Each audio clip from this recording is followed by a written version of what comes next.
Hello प्यारे दोस्तों, YouTube channel अपना परिवार 07 में आप सभी का दिल खोल कर स्वागत है। आज तारीख 23/5/2025 से करंट अफेयर के जितने भी महत्वपूर्ण क्वेश्चन बन सकते हैं उनको हम डिस्कस करेंगे, तो इसलिए आप वीडियो को लास्ट तक ज़रूर देखिए। तो चलिए शुरुआत करते हैं आज के हमारे पहले क्वेश्चन से।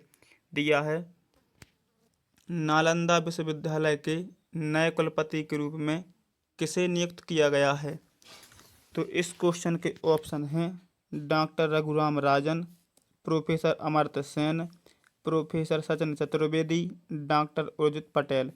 तो इस क्वेश्चन का जो सही जवाब होगा option number C, professor Sachin Chaturvedi.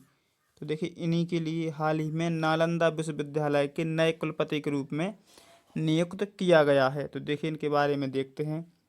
Nalanda विश्वविद्यालय दिया है, इनका विवरण जो है, प्रख्यात अर्थशास्त्री कौन है जी? प्रख्यात अर्थशास्त्री प्रोफेसर सचिन चतुर्वेदी को नालंदा विश्वविद्यालय, जो कि बिहार में स्थित है, का कुलपति नियुक्त किया गया है। नेट जीरो जो कैंपस है वह नई दिल्ली स्थित थिंक टैंक विकासशील देशों के लिए अनुसंधान और सूचना प्रणाली RIS के महानिदेशक भी हैं। तो चलिए इसी के साथ चलते हैं हमारे अगले क्वेश्चन पर। दिया है, ड्रोन पायलटों को प्रशिक्षित करने के लिए DGCA ने या DGCA से किस संगठन को मंजूरी मिली है? तो इस क्वेश्चन का ऑप्शन है Dronacharya Aerial Innovation, Skylark Drone, ABPL International, Garuda Aerospace. तो इस क्वेश्चन का जो सही जवाब होगा option number C, ABPL International. तो देखिए, इसके बारे में देखते हैं। दिया है ABPL इंटरनेशनल, देखिए इसके बारे में देखेंगे। ABPL इंटरनेशनल को ड्रोन पायलटों को प्रशिक्षित करने के लिए DGCA से मंजूरी मिली है। तो देखिए, मध्यम श्रेणी के रोटर क्राफ्ट ड्रोन 25 किलोग्राम से 150 किलोग्राम के लिए प्रशिक्षण किया जाएगा। तो ABPL ने ड्रोन अनुसंधान पर IIT रोपड़ और IIT कानपुर के साथ काम किया है। देखो, उन्होंने कृषि के लिए 10 लीटर विराज ड्रोन बनाया। ठीक है। DGCA है नागरिक उड्डयन महानिदेशालय, भारत में उड़ान को नियंत्रित करता है। तो चलिए इसी के साथ चलते हैं हमारे अगले क्वेश्चन पर। दिया है, SBM बैंक इंडिया ने जीवन बीमा उत्पाद पेश करने के लिए किस बीमा कंपनी के साथ साझेदारी की है? तो इस क्वेश्चन का ऑप्शन है HDFC Life Insurance, ICICI Prudential Life Insurance, SBI Life Insurance, Max Life Insurance.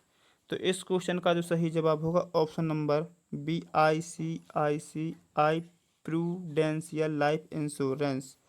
तो देखिए, इसके बारे में देखते हैं।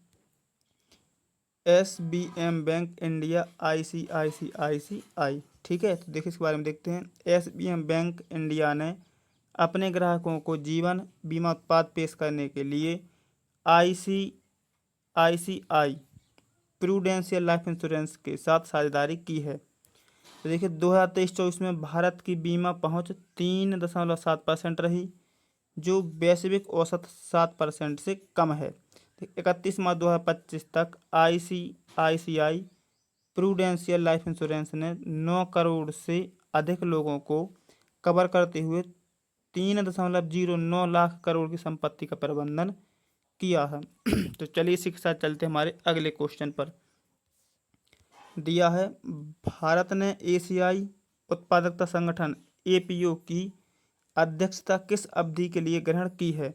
तो इस क्वेश्चन का ऑप्शन है 2024-25, 2025-26, 2026-27, 2023-24। तो इस क्वेश्चन का जो सही जवाब होगा ऑप्शन नंबर भी 2025-26। 2025-26। तो चलिए इसके बारे में देखते हैं। देखिए, भारत ने, देखिए एशियाई उत्पादकता संगठन, तो देखिए भारत ने 2025-26 के लिए एशियाई उत्पादकता संगठन APO की अध्यक्षता संभाली है। देखिए, भारत 1961 में स्थापित एशियाई उत्पादकता संगठन का संस्थापक सदस्य है, जिसका मुख्यालय टोक्यो जापान में है, और सदस्य देश को है भारत, जापान, दक्षिण कोरिया और अन्य सहित 21 देशों का ये समूह है। तो चलिए इसी के साथ चलते हैं हमारे अगले क्वेश्चन पर। दिया है केंद्र सरकार के आवास में विकलांग व्यक्तियों के लिए कितने प्रतिशत आरक्षण की घोषणा की गई है। तो देखिए इस क्वेश्चन का ऑप्शन है 2%, 3%, 4% या 5%। तो इस क्वेश्चन का जो सही जवाब होगा ऑप्शन नंबर सी 4%। देखिए इसके बारे में देखते हैं। एक केंद्र सरकार आवास, तो देखिए इसके बारे में देखेंगे। विकलांग व्यक्तियों के लिए सरकारी आवास में 4% कोटा आरक्षित थे। देखिए शहरी मामलों के मंत्रालय ने केंद्रीय सरकार के आवास में 4% आरक्षण की घोषणा की।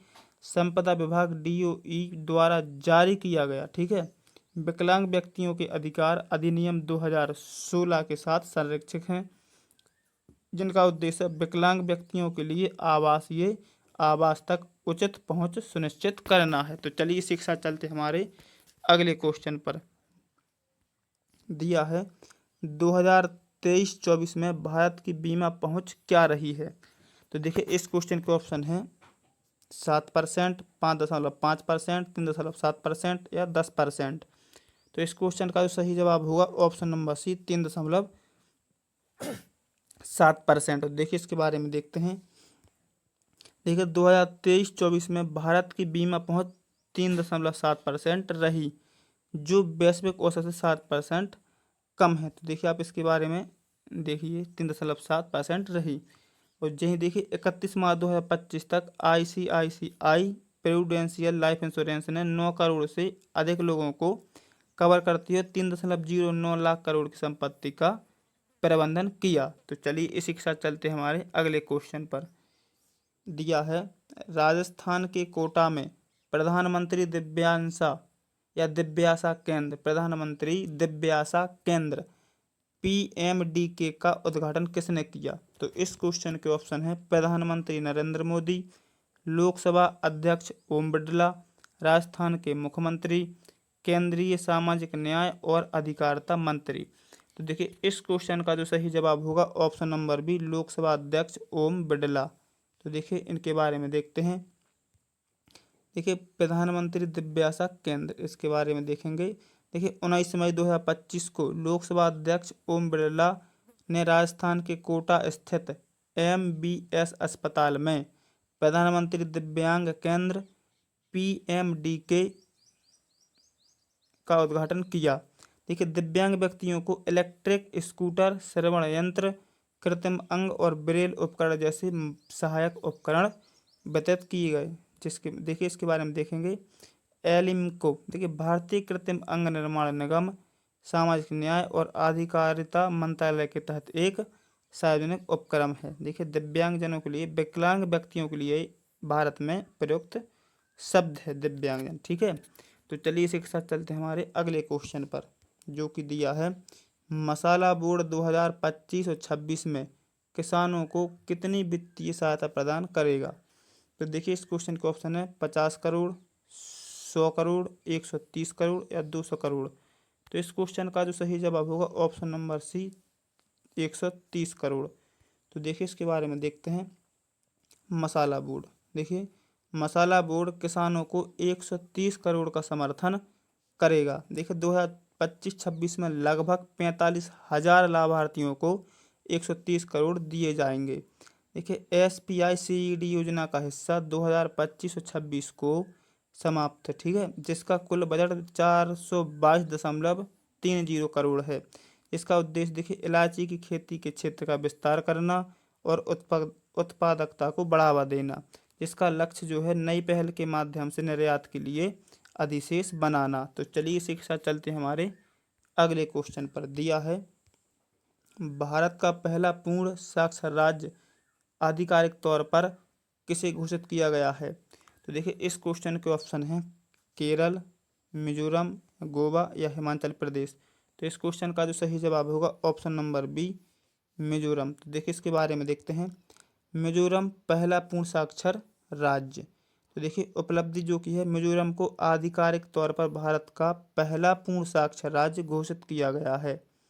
देखिए साक्षरता दर जो है, भारत राज्य ने 98.2% की साक्षरता दर हासिल की, जो शिक्षा मंत्रालय के ULLAS उल्लास, ठीक है, पहले द्वारा निर्धारित 95% बेंचमार्क को पार कर गया। ठीक है, न्यू इंडिया साक्षरता कार्यक्रम NILP के माध्यम से यह मील का पत्थर हासिल किया गया।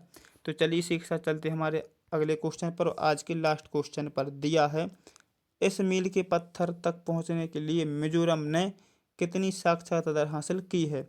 तो देखिए इस क्वेश्चन का जो सही जवाब होगा ऑप्शन नंबर सी, 98.2%। ठीक है, तो देखिए इसके बारे में देखते हैं, या देख ही चुके हैं, मिजोरम पहला पूर्ण साक्षर राज्य बना, इसको आप देख लेना। तो वीडियो पसंद आए तो लाइक करें, शेयर करें और चैनल को सब्सक्राइब करें। और डेली करंट अफेयर देखने के लिए हमारे यूट्यूब चैनल से सुबह 9 बजे जुड़ना ना भूलें।